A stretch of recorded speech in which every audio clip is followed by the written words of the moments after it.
ஜீவவசனம் கூறுவோம், சகோதரரே சேர்ந்தே எக்காலம் ஊதுவோம்.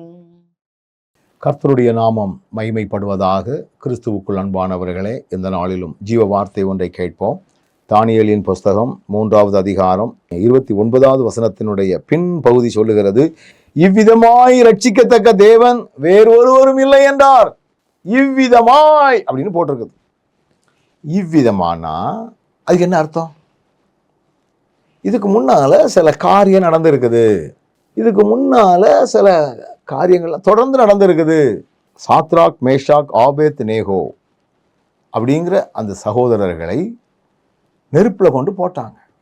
தானியேலின் புஸ்தகத்துல தான் வருது. நெருப்புல கொண்டு போட்டாங்க. அவங்க விடுவிச்சாலும் சரி, விடுவிக்காமட்டாலும் சரி, ரொம்ப மாறுதட்டினாங்க.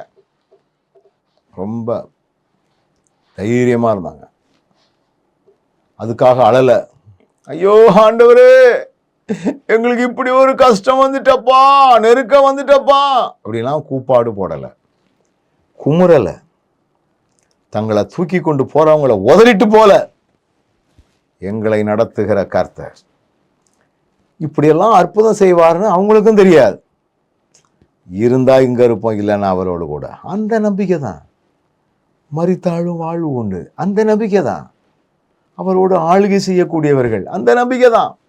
ஆனால் ஆண்டவரோ ஒரு பெரிய ஆச்சரியம். நெருப்புக்குள்ள போட்டவங்களை நெருப்பு ஒண்ணுமே செய்யல. நெருப்புக்குள்ள போடுறதுக்கு தூக்கிக்கிட்டு போனவங்களை அந்த நெருப்பினுடைய வெக்கை கருகி போட்டது அப்படின்னு சொல்லி வேதவசனம் 22வது வசனத்துல சொல்லப்பட்டிருக்கிறது. அப்ப இதெல்லாம் மக்கள் பார்க்கிறாங்க, இதெல்லாம் மக்கள் கவனிக்கிறாங்க. இப்படி ஒரு தேவன் ஐயா, இப்படி ஒரு பாதுகாக்கிற தேவன் வேற யாரும் இருக்க முடியாது. இவ்விதமாய் மீட்கிற ஒரு தேவன் வேற யாரும் இருக்க முடியாது. அப்படி மீட்கிற தேவன் ஒருவர் உண்டென்றால் அவர்தான் நமது ஆண்டவராகிய கர்த்தர்.